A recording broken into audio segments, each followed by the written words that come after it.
हरि ओम तत्सत् श्रीमते रामचंद्राय नमः। ओम परमहंसा स्वादित चरणकमलचिन्मकरन्दाय भक्तजनमानसनिवासाय श्रीरामचंद्राय नमः।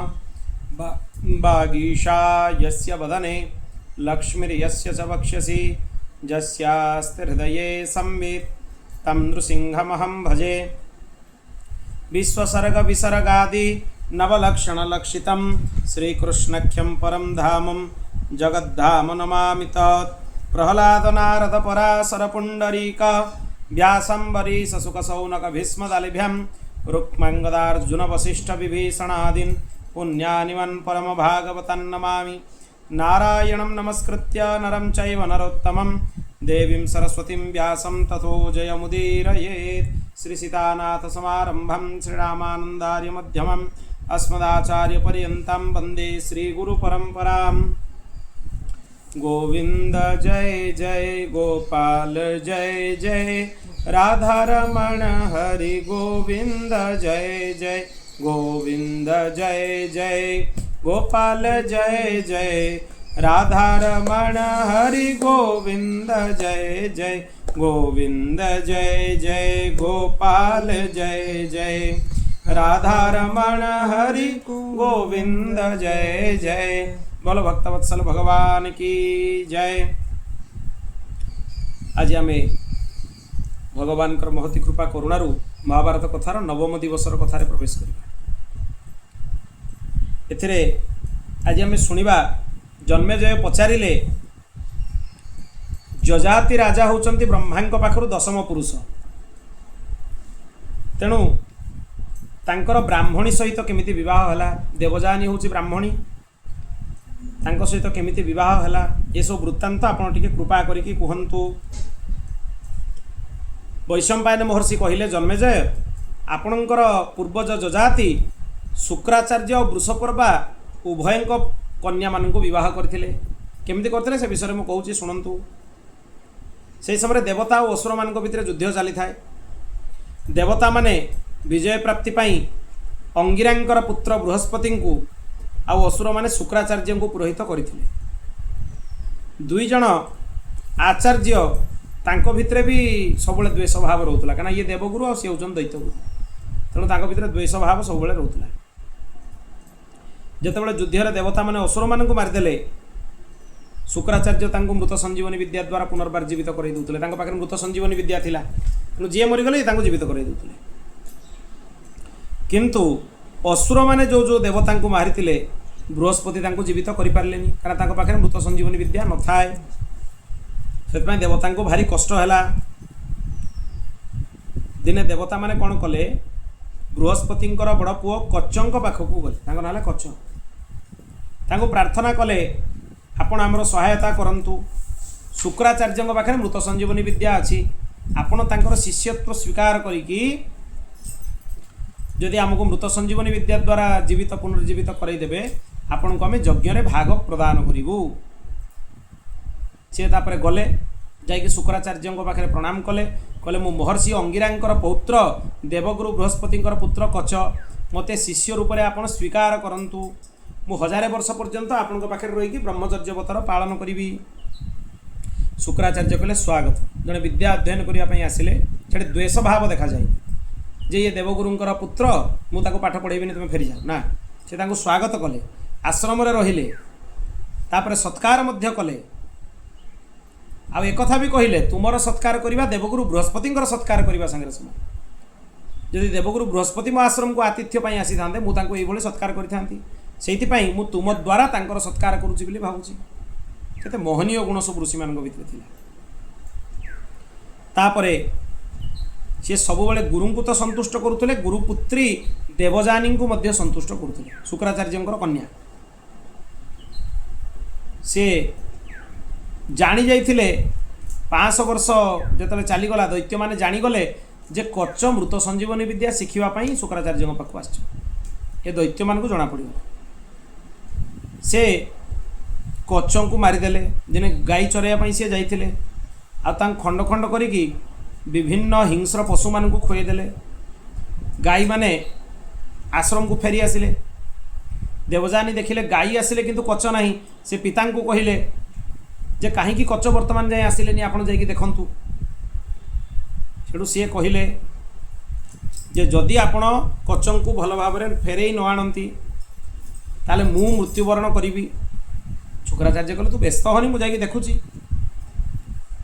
सेठू मृत संजीवनी विद्या प्रयोग करिकी कचन को डाकिले सबु गुड़ाक जी अंग प्रत्यंग सब जीवजंतु खाई देते समस्त अंग भेदन करके भर बाहरी आसला से पुनर्जीवित हो गले पाखे मृत संजीवनी विद्या थिला।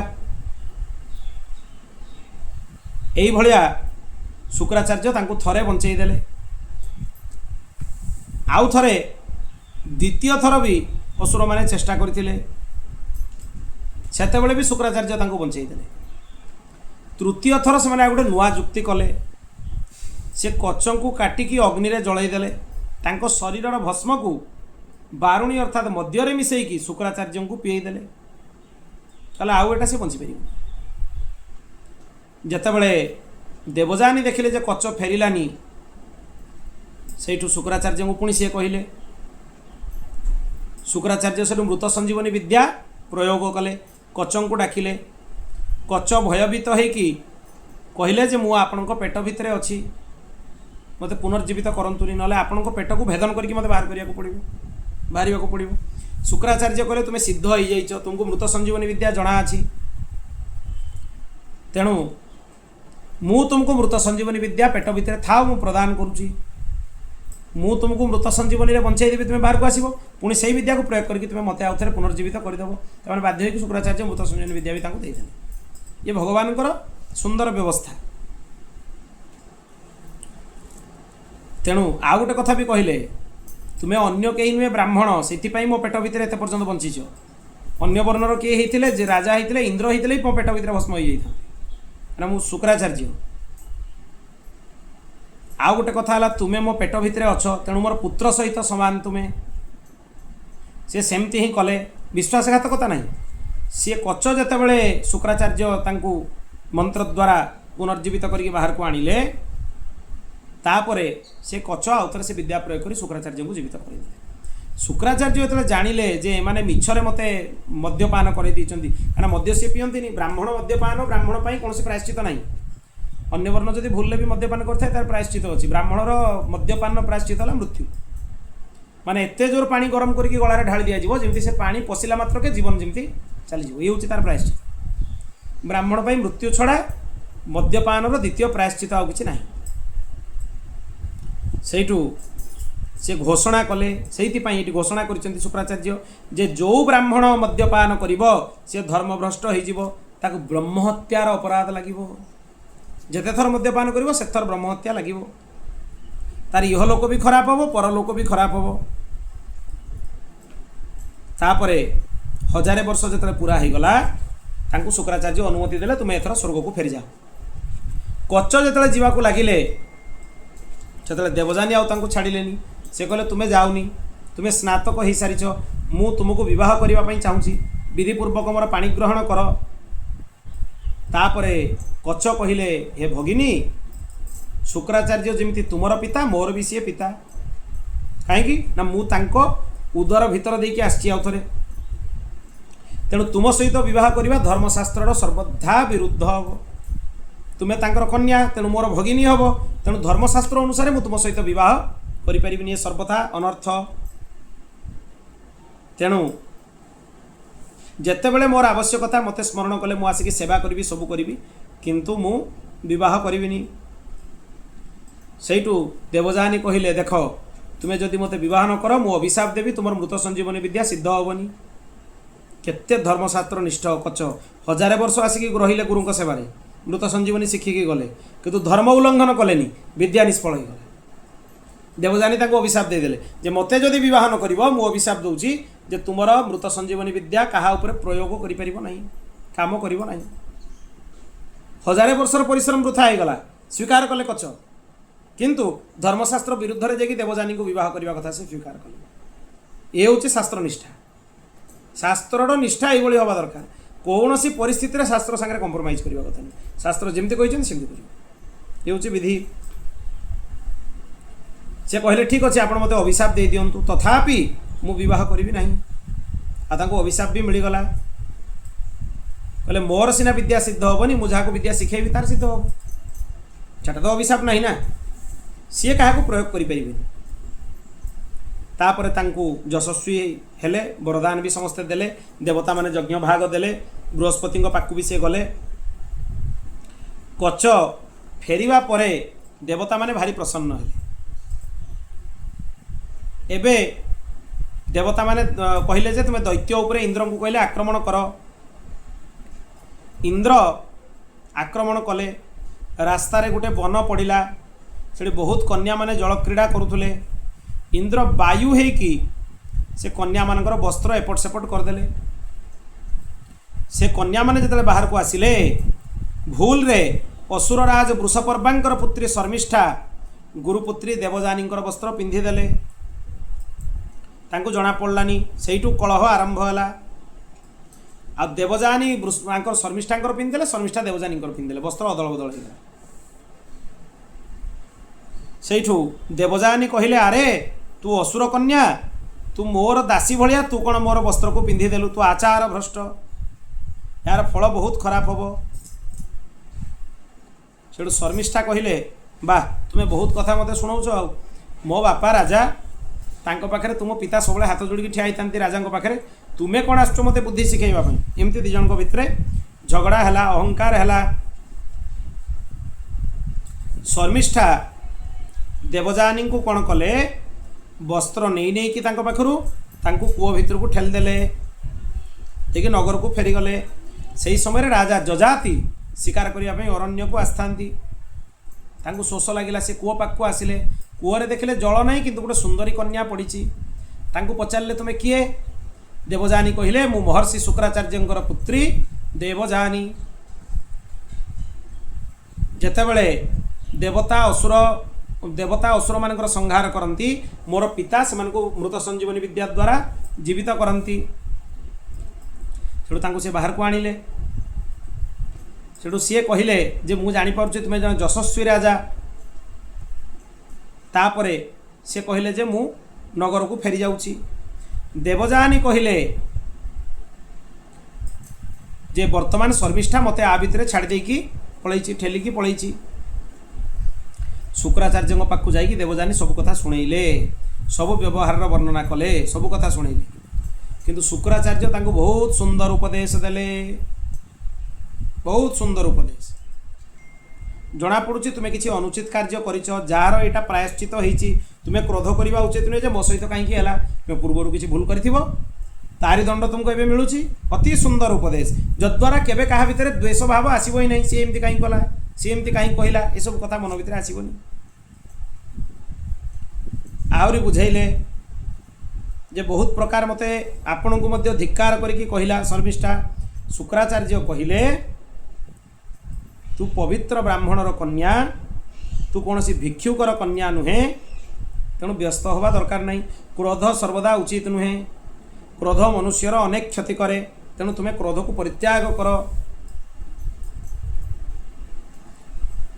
तापर सी पुणी कहले मु शुक्र हूँ ग्रह मान भितर जड़े ग्रह ब्रह्मा मते ग्रहर अधिकार देइचंती भूलोक और स्वर्गलोक जहाँ किसी भी अच्छी ए सबुर स्वामी हूँ मु प्रजा हित पाई जल बरसाए औषधिर पोषण करे मु साधारण नुहे शुक्राचार्य झील को बुझेले एमती अनेक प्रकार दी जन भितर कथबार्ता है क्रोध को बहुत निंदा कले शुक्राचार्य क्रोध उचित नुहे से कहले गोटे मनुष्य 100 वर्ष निरंतर यज्ञ करवा आउ जड़े बिना अक्रोध व्रत धारण करवा दुई जन एका समान महापुण्य जड़े संकल्प न क्रोध करी जड़े 100 वर्ष धरी यज्ञ करुँच उभयंकर पुण्य समान पुण्यर किसी मतभेद नहीं उभय भितर तेणु अक्रोधी हवा ही सबुठारु भल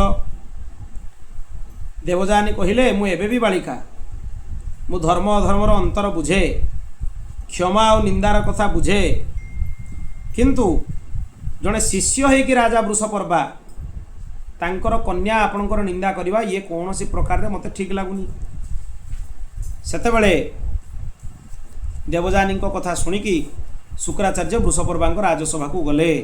क्रोधपूर्वक कहले, राजन तुम्हें जो अधर्म करिଛ तार फल तत्क्षणात् तुमको मिल। तुम्हें थरे बृहस्पति पुत्र को हत्या करिवार चेष्टा कल। एबे आउ मु तुम देश में रहिबिनी, मु छाड़ी जाउछि। मु तुमर दैत्यगुरुर पद को परित्याग कली।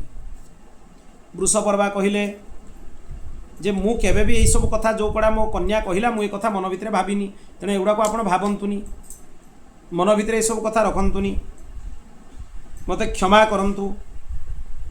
वृषपर्वा देवजानी पाखक जाइए कहले, तुम्हें जमती प्रसन्न हम मते कह, किंतु बापा को मना कर, सी मोर राज्य को छाड़ी जातुनी। सेठू सी कहले, तुमर कन्या शर्मिष्ठा को मो पाखे दासी करिकी रख, सी मोर सेवा करी।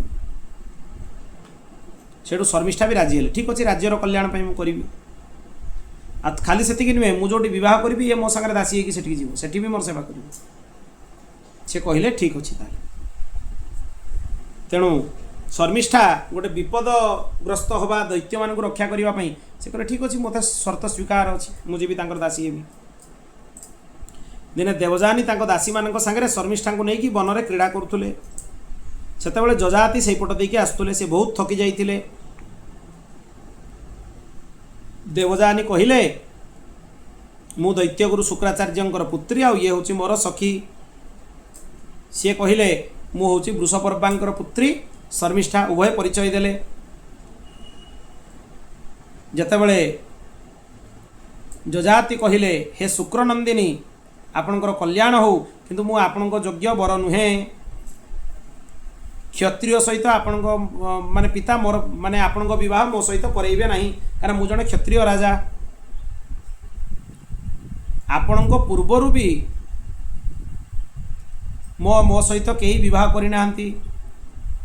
देवजानी कहले, तेणु आपण निर्द्वंद्व मो सहित व्यवहार विवाह करंतु। एमती परस्पर भितर कथा हेले। आ गोटे कथा देवजानी कहले, प्रथम करी आपण मते छुईचंती कारण भितर बाहर कले, तेणु तेणु आपण मते विवाह करंतु, मु आपण पाखे निजको अर्पण करुची। जेतेबेले ये सब कथा शुणिले, शुक्राचार्य भी राजा जजाति पाखक आसिले। शुक्राचार्य को से प्रणाम कले। देवजानी कहले, ये नहुषनंदन राजा जजाति, मुझे कूअरे पड़ी यही मते बाहर करते, मुझे प्रार्थना करुँच मते सी विवाह करंतु, मते पत्नी रूप में वर्ण करंतु। सेठू शुक्राचार्य कहले, ठीक अच्छी, मोर कन्या को आपण पानी ग्रहण करंतु, मु आपण को कन्यादान करुची। शुक्राचार्य कन्यादान कले। राजा कहले, मु क्षत्रिय, मु ब्राह्मण नुहे, वर्णशंकर दोष लागिवो। सेठू शुक्राचार्य कहले, आपण एमती किछि करंतु जे वर्णशंकर दोष जेमती न लागिवो। शुक्राचार्य कहले, तुमे संबंध स्वीकार कर, मु तुमर पाप को नष्ट कर देउची, चिंता करनी। जड़े समर्थ ऋषि जदि थिबे ताले सेठी आउ अपराध लागिबार नहीं, तांको निर्देश रे हला। तेणु एटा दोषयुक्त हेनी। सी तार तपबल निजर तपबल वर्णशंकर दोष को नष्ट कर क्षमता निज भितर रखती। तापरे शास्त्रोक्त विधि रे पाणी ग्रहण हला। जजाति देवजानी को लेकिन निज राजधानी को गले। शर्मिष्ठा भी दासी भाया सागरे गले। तांको राज्य बहुत सुंदर थिला। अंतपुर देवजानी रहिले, शर्मिष्ठा गोटे अलग घर कराइला, सेठी सी रहिले। सेठी सी सब रहीकि एमानकर सेवा करुले। राजा जजातिंकर देवजानी पाखरु दुई जन पुत्र हेले, जदु आ तुर्बसु। आ शर्मिष्ठा जेहेतु तांको राज्य रे थिले, तांको दासी रूप से स्वीकार कले। तांको पाखरु भी तीन जन पुत्र हेले, द्रुहु, अनु आ पुरु। बहुत दिन बीतीगला। दिने देवजानी जाइए अशोक वाटिकार बुलुले। सी देखिले सुंदर सुंदर तीन जन पुत्र खेलुंट। सी पचारे सुंदर सुंदर पुत्र कहार, तांकर बापा माँ किए, माने देवजानी जानी ना शर्मिष्ठा पुत्र होती, कहना गुप्तर ही थाए। सेठू पिला माने राजा पाखु दौड़िकी गले, किंतु राजा भୟରେ तांको कोल को नेलेनी। पुणी से शर्मिष्ठा पाखु गले। राजा टिके लज्जित होला भलिया जना पड़े जेतेले शर्मिष्ठा कथा ना जेतेले देवजानी एक कथा पचारे। देवजानी सबु रहस्य बुझीगले जे राजा पाखु ही आंकर शर्मिष्ठा पाखु तीन जन पुत्र होती। से तांको बहुत गाड़ी देले, कहले तोर असुर स्वभाव एबे भी नष्ट होइनी। शर्मिष्ठा को कहले, तू राजा सहित समागम कलु, तेणु तू अनुचित कलु मु तांकु मोर पति मानिथिली मु तो पाखरु श्रेष्ठ मु ब्राह्मण कन्या आ राजा को भी कहले कहले मु कौन आपणकर क्षति करिछि जे आपण या सहित एई भली काम कले। दुई जण जाक जाइकी शुक्राचार्य पाखरे पहुँचिले। देवजानी कहले पिता धर्म को अधर्म जीतीगला नीचटा उच्च हो गला शर्मिष्ठा ये कांड करिछि तार 3 जण पुत्र होइछन सब कथा सी कहीदेले। शुक्राचार्य कहले राजन तुम्हें जानी बुझी कि धर्मर मर्यादा को उल्लंघन कल तेणु मु तुमको अभिशाप दूची तुम्हें बुढ़ा हो जाओ। सेतबेले शुक्राचार्य को राजा कहले जे मु आपणकर कन्यार संगरे तृप्त नुहे तेणु आम 2 जन को ऊपर कृपा करंतु आपण कन्या युवती थी मुझे वृद्ध होइजिबि ताले कौन हम अवस्था। शुक्राचार्य कहले मो कथा तो मिछ हो पारनि हाँ एमती हो पार तुम वार्धक्य को तुम्हें आउ जन को दे पार। जजाति कहले ठीक अच्छी मोर पुत्र मान भितर जी तार माने यौवन मते दब मोर वार्धक्य ग्रहण करिवो से कहले ठीक अच्छी हो पार। राजा जजाति जदू को डाकिले कहले मो बुढ़ा हो जाइए मो शरीर बहुत असुविधार अच्छी कष्टर अच्छी मते तुमर यौवन दियो 1000 वर्ष पूरा हेले मु तुमर यौवन पुनश्च तुमको फेरई देवी।